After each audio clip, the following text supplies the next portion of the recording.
Oi pessoal, quando eu fiz o vídeo anterior falando sobre o protocolo AVC, eu não pude deixar de lembrar de um dos primeiros casos que eu atendi no mesmo ano que eu terminei a residência de neurologia. Era dezembro de 2011, eu tinha terminado a residência em fevereiro daquele ano e chegou no pronto-socorro, era no início da noite, uma paciente jovem de 21 anos, que inicialmente falaram que achavam que ela estava tendo algum problema emocional. A enfermeira chegou para mim e falou assim: doutora, tem uma paciente de 21 anos que eu acho que ela está tendo um piti, mas eu vou trazer para você ver. Eu falei: traz a paciente. A paciente chegou para mim na cadeira de rodas e ela estava chorando. Ela estava acompanhada do pai dela, que falou que ela tinha ficado assim, que ela tinha passado mal fazia cerca de 2 horas. Examinando a paciente, eu percebi que ela realmente não conseguia falar, ela estava com uma alteração de linguagem, ela estava afásica e tinha uma discreta fraqueza do lado direito do corpo, tinha uma hemiparesia direita. Então, na mesma hora, eu falei para a enfermeira: é um protocolo AVC, vamos descer com a paciente para tomografia. A paciente fez a tomografia e a tomografia veio normal, porque nas primeiras horas do AVC isquêmico não aparecem alterações na tomografia, geralmente não aparece.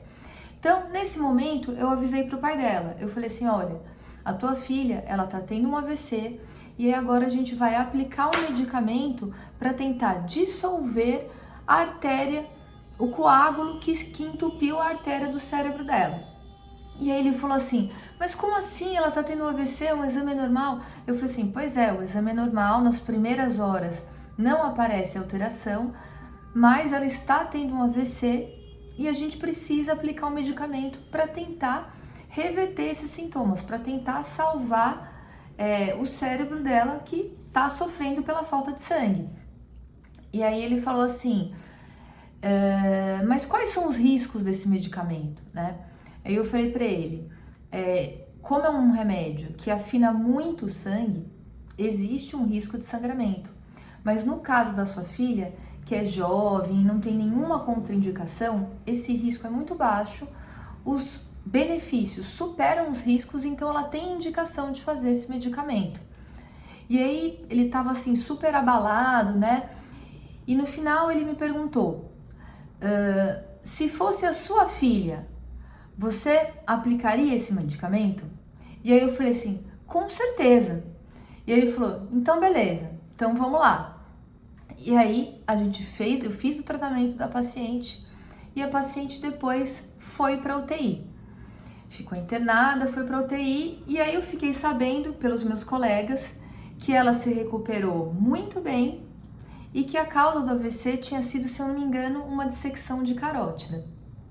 E eu fiquei muito feliz que foi um caso em que a paciente ficou bem, paciente jovem, saiu sem sequelas.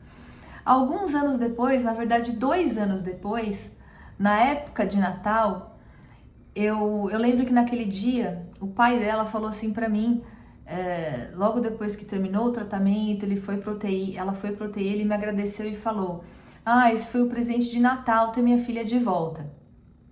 E aí, 2 anos depois, eu recebi um e-mail na minha caixa de e-mail, perto do Natal, que era do pai dela, agradecendo, falando que a filha estava bem, que não tinha nenhuma sequela.